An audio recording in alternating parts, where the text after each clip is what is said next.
So good afternoon, everyone. My name is HANSPAL, and in this session, we're gonna start our discussion on financial management. That what exactly do we mean by financial management, and why is financial management so important? And also, we'll be talking about some of the basic things in financial management in this introductory session, for which the students must know about. Though this curriculum of financial management is also taught in top universities, be it your BBA, MBA, your BCom honors.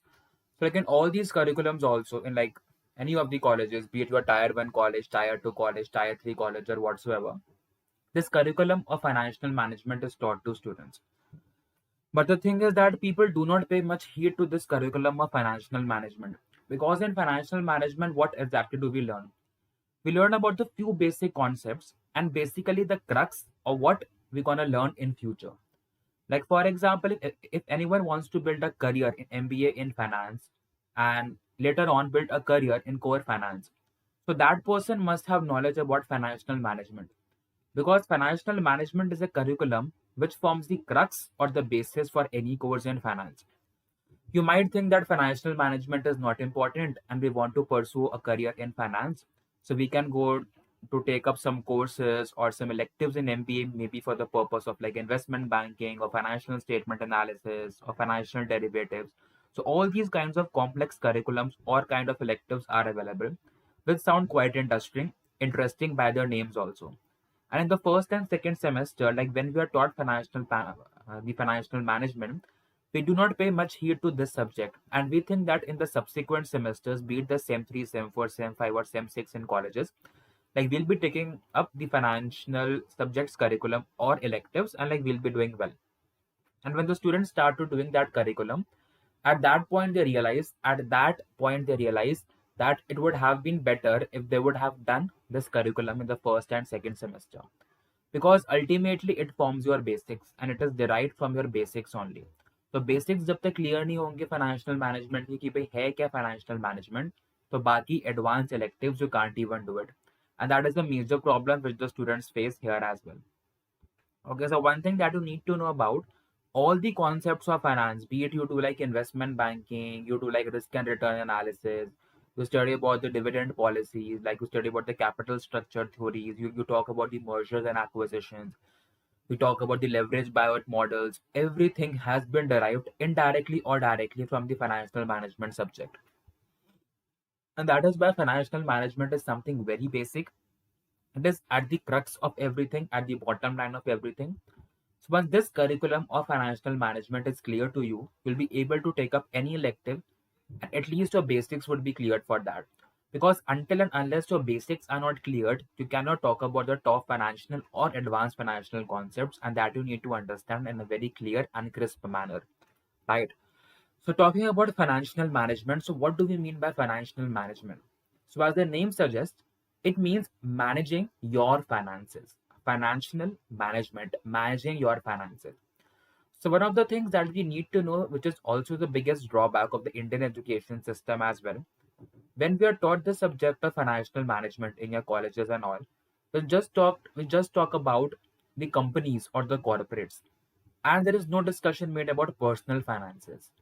So tell me something, is managing the finances, as we call it by the term of financial management, important only for the corporates and top management companies? And there we are talking about debt, equity, the company is raising debt, how much debt to raise, up to like certain point you have to raise debt. And then we are talking about the EBIT analysis, EPS analysis. So all these things are going on, right? But no one is damn bothered that financial management is something which is important for personal finances also, which people get to ignore. Also, the second biggest assumption or stereotype which people face is financial management is something which is only essential for those people who want to build a career in finance and nowhere else. It is again completely wrong. Just tell me one thing, when when like you were in school or when you were in the initial years of your graduation, at that time 95% of us, we do not know that which stream we gonna go in future. Like we're gonna take finance or marketing or HR or operations, या पढ़ाई छोड़कर like we'll be going for some skill building work, right? Like maybe like someone might be good in dancing, or like someone might be good in singing, or someone might want to build a career like into the fashion industry or Bollywood industry. So that things are something different. 95% of us do not even know that what we want to do. In career, we might know, but we do not know the path through which we want to go. And a large number of people also do not even do the Masters of Business Administrations or MBA, where we have a clear cut definition of the 4 or 5 streams: marketing, finance, HR, operations at that time. Right. So that time people tend to say that financial management is just for the people who want to make their career into the field of finance. So again, that is something is wrong. Though from the company's point of view, you can be like 40 to 50% correct, because in a company, the people who are good in finance or have pursued a career in finance, maybe MBA or BBA, कुछ भी करा है, they would be getting a core finance job.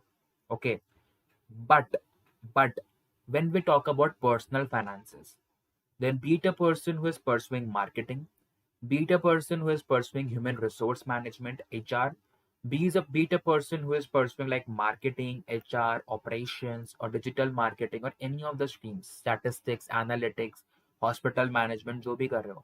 In personal finance, the financial management is important. Okay. So basically, we can link this concept of financial management to financial literacy also in some part of the scenario. And if you are interested to know about financial literacy, you can go through the subsequent sessions and the playlist, which is a separate playlist on financial literacy. Okay. So like coming back to personal finances. So this concept of financial management is also used to manage your personal finances. So let me give you a basic example. When we used to get pocket money, or like many of you must be like school or college students at the present state also, you people might be getting the pocket money, or maybe you used to get the pocket money at the earlier time when you do not used to earn. Okay. So when you used to get the pocket money, like for example, you got like 500 rupees per month as your pocket money. Then out of that 500 rupees per month, at least you're gonna think about it, how much you're gonna spend and where you're gonna spend. You cannot spend directly that whole note or that Paytm amount of like 500 rupees straightly on eating something. 500 rupees, you go to one restaurant, spend 500 rupees, and after that, you have nil value with you. Obviously, you won't do that unless and until you are a big fool. Okay. So you have to learn about, so like for example, like you got that 500 rupees with you. So now you have to decide that what exactly you have to do with that 500 rupees, right? Out of that 500 rupees, you might go out for shopping, like you might go going out for eating out, like you might go out like with the friends and all. But that is one thing, approximately 90% of your 500 rupees, 450 rupees will be spent on your friends, on eating out, on like tripping and all those stuffs. I'm just giving you a basic example. Okay. But like some of you who have knowledge about personal finances and financial management, who might be knowing about to the concept of saving money. Here I'm not talking about investment because that's again a separate topic.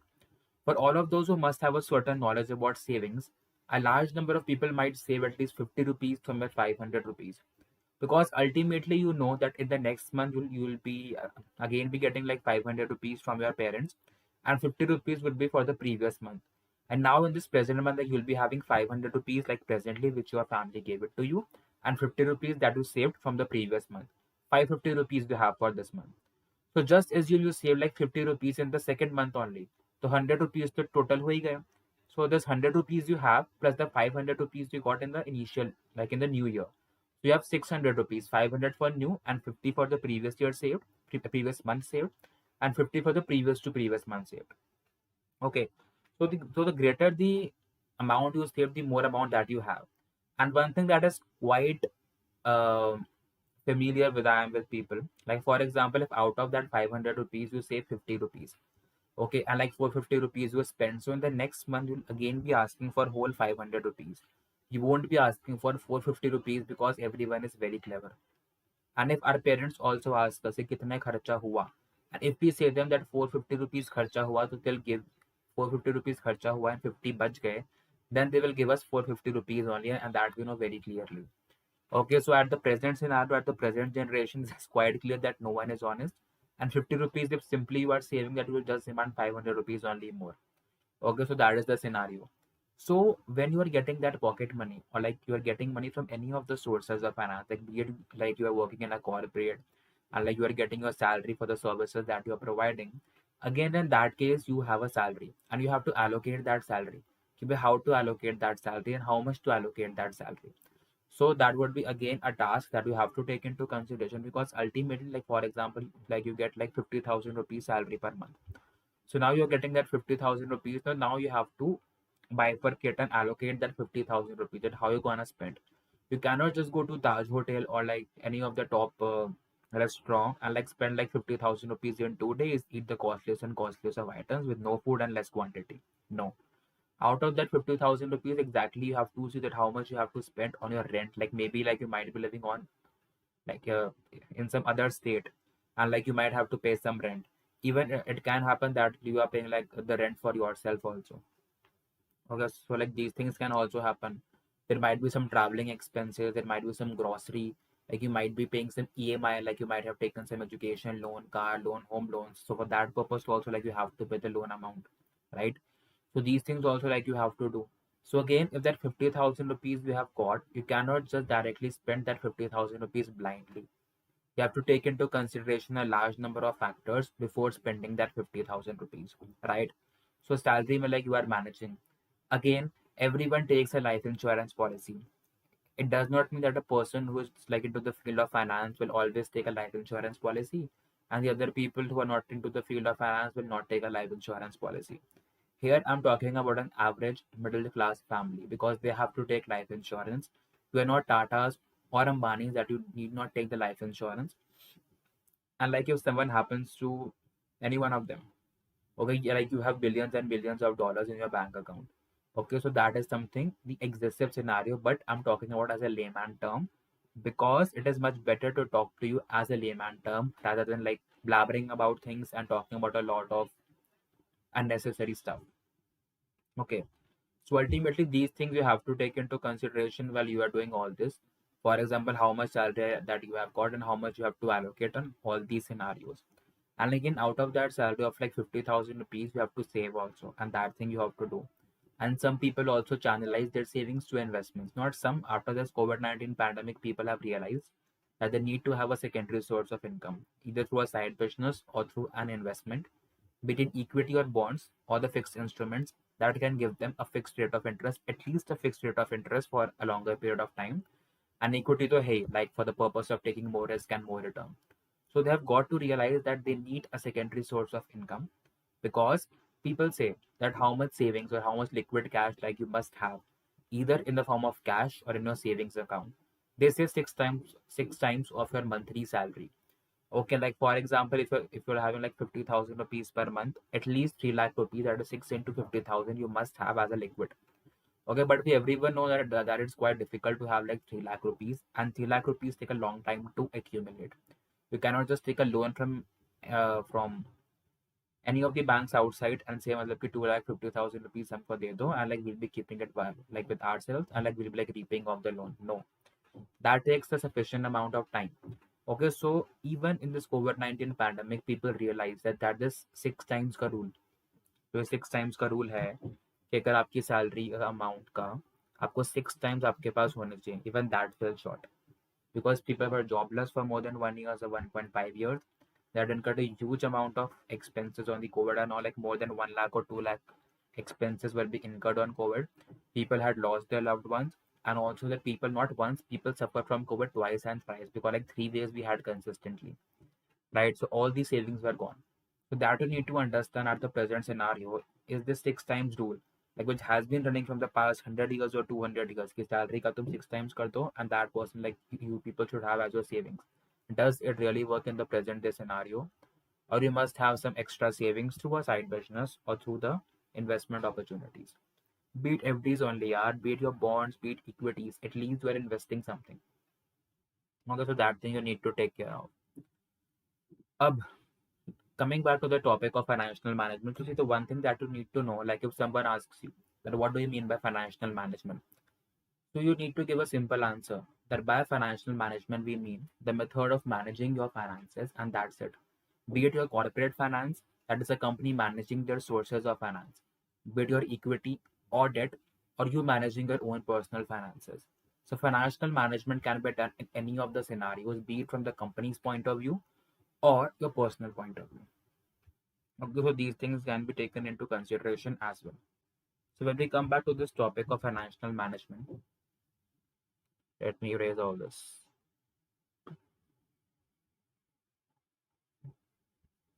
Yeah.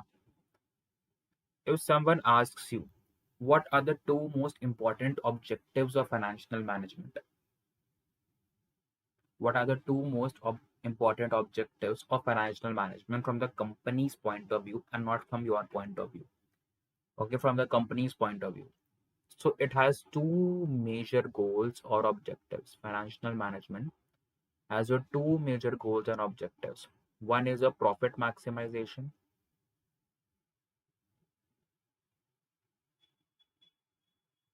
and other they talk about your wealth maximization. One is a profit maximization, and the other is your wealth maximization. So these are the two most important objectives or the goals of financial management if someone asks you.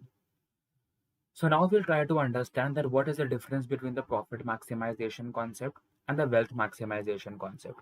Because people tend to understand both of these in the same sense. They believe that the profit maximization is same as a wealth maximization, though it is not the same, they are different. So coming to the first topic or the first heading that we have here is about the profit maximization. So what exactly is the profit? In simple terms, like we call the profit as a munafa.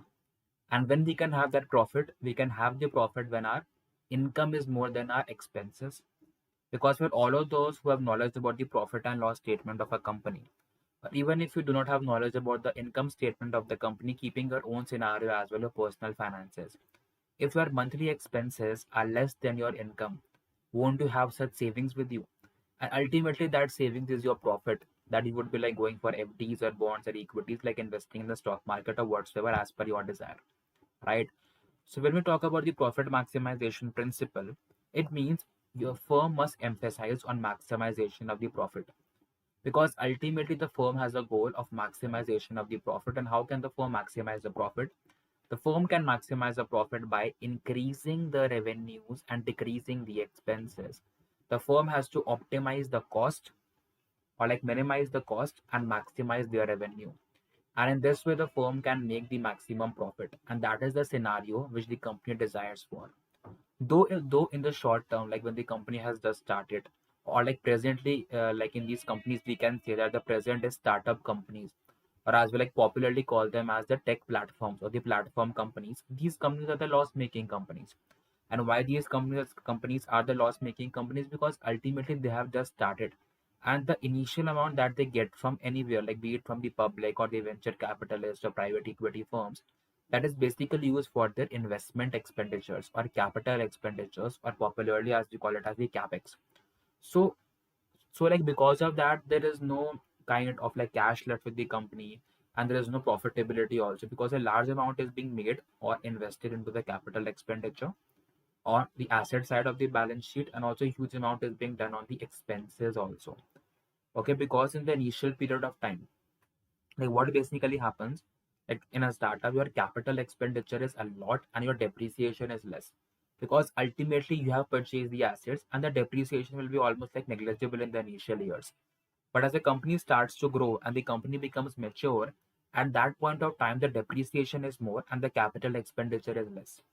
Okay, so that scenario you need to understand. So since for loss making companies or the platform tech companies as we popularly call them, so these companies have just started, and presently a large amount is being spent on the capital expenditure or on the expenses in the P&L side. And that as a result, their expenses are more than their kind of revenues.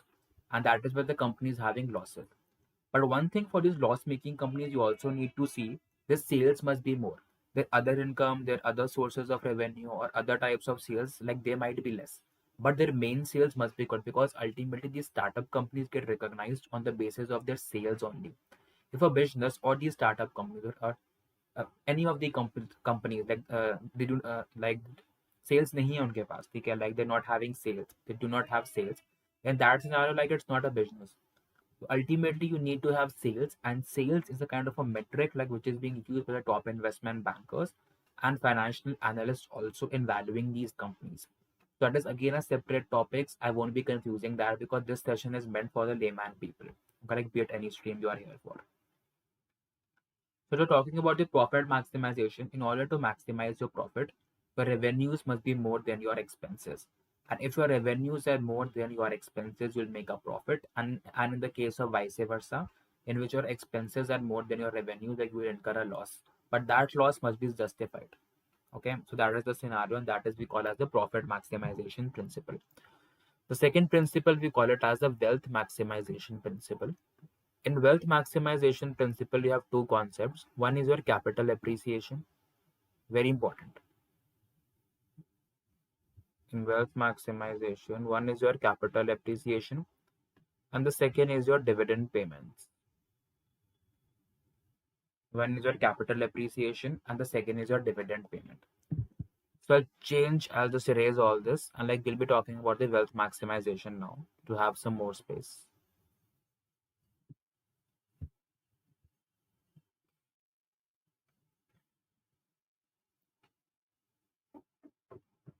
Just right here.